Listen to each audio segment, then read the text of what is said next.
Good day mga kanegosyo, ako nga pala si Jepoy, isang negosyante.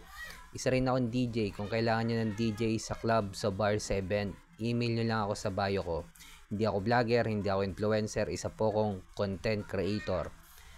Bilang negosyante, meron na akong 10 taon na pagkalugi sa tunay na negosyo. Tunay na negosyo lang, hindi networking, ganun. Hindi networking, hindi putyo-putyo negosyo, sari-sari store, barbecuehan, bilyaran, rental. Hanggang ngayon nagninegosyo pa rin. Ikaw, kung nagsisimula ka pa lang magnegosyo, tapusin mo tong video na to, sigurado marami ka matututunan. Kung nagninegosyo ka naman na, malamang ito ang dahilan kung bakit hindi lumalaki ang negosyo mo.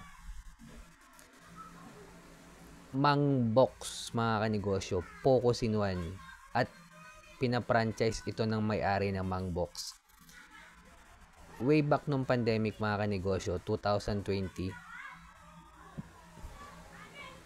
karamihan ng mga negosyo na malapit sa school, puro nalugi.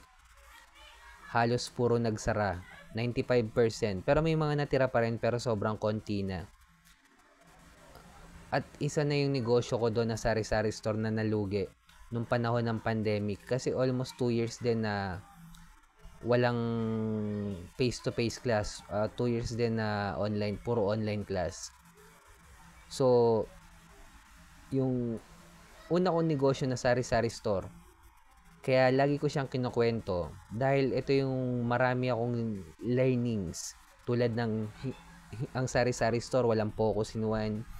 Ang sari-sari store, hindi natin may scale up sa level 2. Forever kang reseller. Hindi na forever kang nasa level 1. Yes, kumikita ka mga kanegosyo.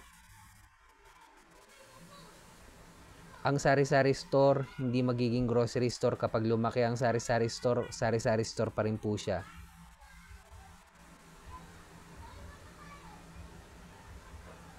Huwag ka malito mga kanegosyo. Magkaiba ang business model ng sari-sari store at grocery store. Ang sa sari-sari store, naglabas ka muna ng pera. Namili ka muna ng produkto at kikita ka lang kapag nabenta mo na yung mga item na napamili mo. Sa grocery store, ang business model ng grocery store is platform business model, na kung saan babagsakan muna ng suppliers yung may-ari ng grocery store ng mga item, at kapag nabenta na yung item, babayaran pa ng may-ari ng grocery store to kay supplier within 3 to 4 months. Cash flow gaming, postpaid. Panalo sa cash flow dito yung may-ari ng grocery store. Kasi sa loob ng 3 buwan, nasa kanya yung cash. Pwede niyang ibayad sa empleyado niya, ibayad sa bills, ibayad sa guard. Mabilis na transaction para kumita ng pera. Para kang umutang sa bangko ng walang tubo sa loob ng 3 buwan.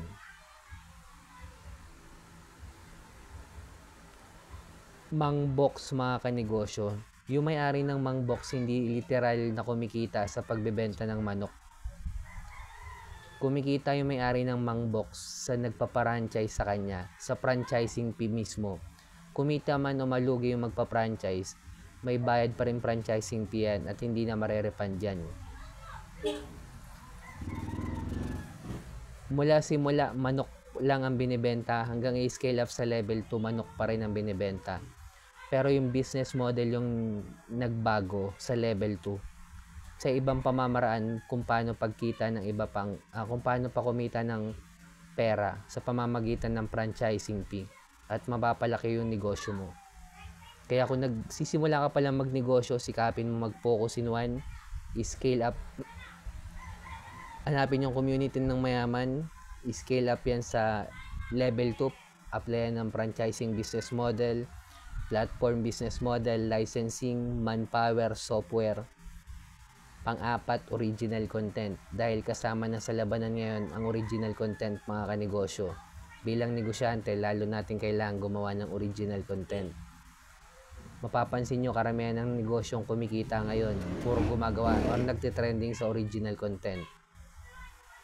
Kaya kung umabot ka sa dulo ng video na to, subscribe mo naman ako. heart mo na rin tong video ko. Comment ka lang ng Mangbox kung nakakain ka na dyan.